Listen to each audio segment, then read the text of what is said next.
Hi, how you doing? Justin here. Today we're going to talk about posture and how to hold your guitar. Now, if you're right-handed or if you're left-handed learning to play guitar right-handed, which is also an option, I would recommend that you put your guitar on your right leg. Whether you're playing acoustic or electric, it doesn't really matter. It's possible to put the guitar on your left leg like this. It's kind of more of a classical approach.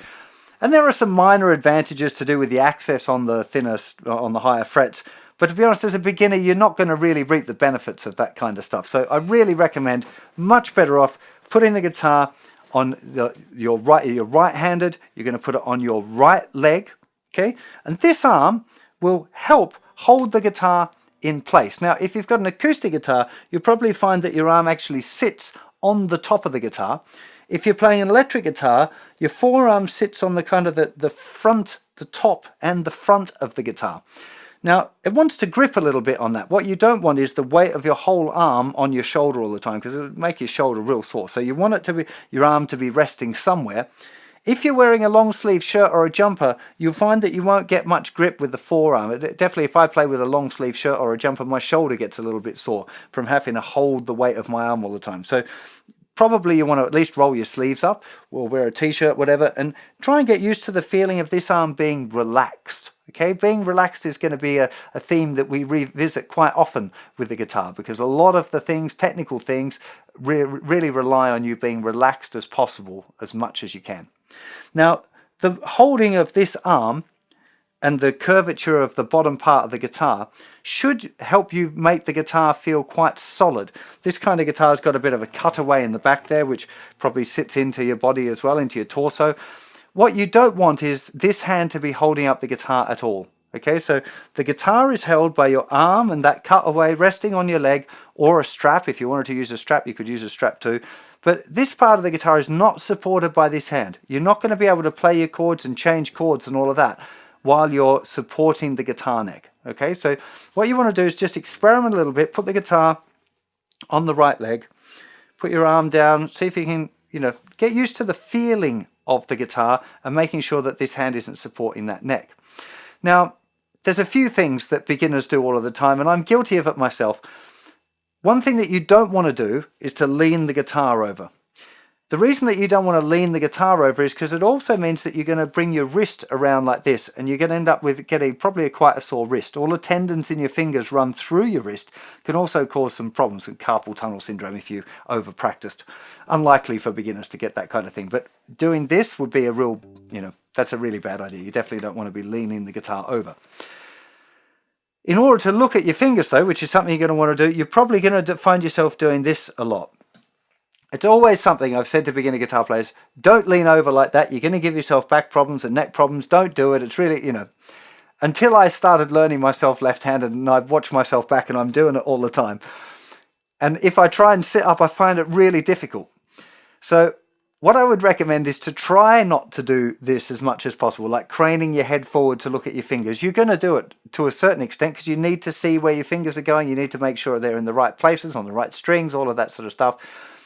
Just try to keep yourself in as good a posture, like an upright posture, as you can. So let's get into my top 10 tips for learning to play guitar standing up. I've got a video all about this as well, a specific video, but definitely you want something there so that the strap doesn't fall off. It is as simple as if you've sat down, if your strap's loose and your strap turns around the wrong way, so it's kind of upside down, and then you stand up and you've got a heavy guitar. It's that simple, and the guitar's on the floor. You've got yourself like a Les Paul or something like that, you're going to have yourself a really, really unfun time with a broken headstock and going to the guitar store and asking them to fix it. So I would definitely recommend getting strap locks first. You can see then just how easy that fell off then. And it really, I didn't have to press it very hard either. It would just be the weight of the guitar that would make that fall off. So get yourself strap locks. That's a really good idea.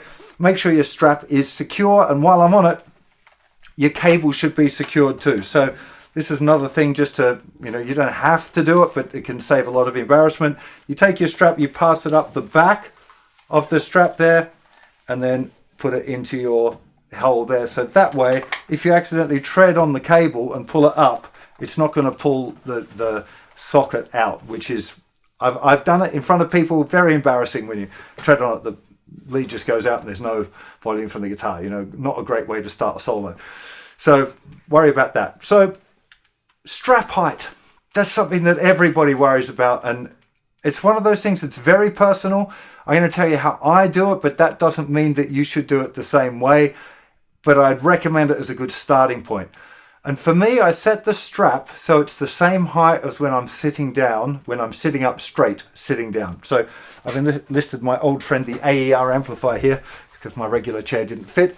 But the way I've set the height of this strap is the way that I set my usual straps. And it is like 1 finger distance between the bottom of the guitar and my leg. And the reason for that is because it helps me sit up straight. Okay, I'm prone like everyone else of kind of round shoulders and sitting like that with a bad posture. When I've got that gap there, if I've got my strap on when I'm practicing, it means that the guitar is lifted up and it's like a little cute, oh, hang on, I've got to sit up straight. So you might want to do that, particularly if you've got, you know, posture issues or a bad back, then that would be a good way of helping ensure that you sit up straight. One thing that is really important is how you hold the pick. And ideally, you want the pick kind of coming out of the side of your thumb. Okay, so you don't want to be holding it like this, where it's coming out of the end of your thumb. You want it out of the side of your thumb. And this is really important when it comes to strumming.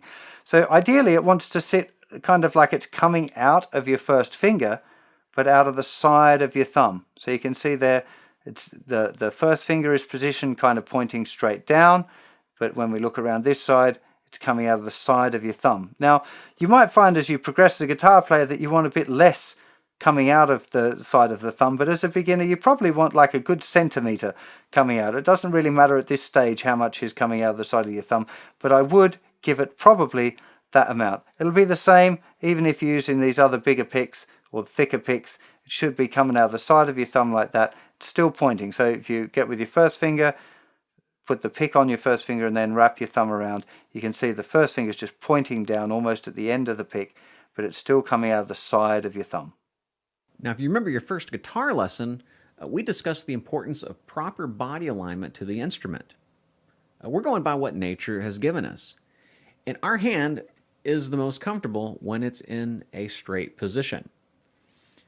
So that's what we're going to do. We're going to draw a straight line from corner all the way to corner on our guitar. And that's going to give us a 45-degree angle. Your hand is running diagonal to the strings at the same angle. And so we want to position our forearm over the lip of the guitar in such a way that we can rest our palm against the bridge and preserve that straight line at 45 degrees.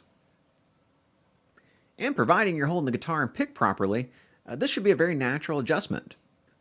180 degrees is just too extreme. You'll pinch a nerve doing this. 90 degrees is not good. About a 45-degree angle feels about right. My wrist is straight and in a neutral position. That's too extreme. That's too extreme. You want your wrist in a neutral position so you can play down and up strokes with plenty of room to spare. You don't want to have to move your elbow to pick notes. We want to move just the wrist. We'll move the elbow when we strum later on. But for picking, we're going to move from the wrist. So you want to be in a neutral position so you can do that comfortably. And I want to give you the side view so that you can see that the palm is literally right up against that bridge. I'm using it as a pivot point to work off of. My forearm is right on the lip of the guitar. The rest of my forearm is lightly up against the body with my palm aggressively on that bridge. Just like that. Hey, how you doing? Justin back with you for a look at alternate picking for beginners. Alternate picking meaning playing down and up picks on individual strings. Okay, so using the down motion and the up motion. So let's do most of this in a close-up. So when we're picking individual strings, the angle of the pick and the way that it moves around the strings becomes a lot more important than it is for strumming. And this is what I want you to have a little experiment with this week. So we've already talked about the angle of the pick. If the pick is too flat onto the string, it kind of jerks over, particularly if you try and play one string like that. It just catches all the time. It's really, really cumbersome.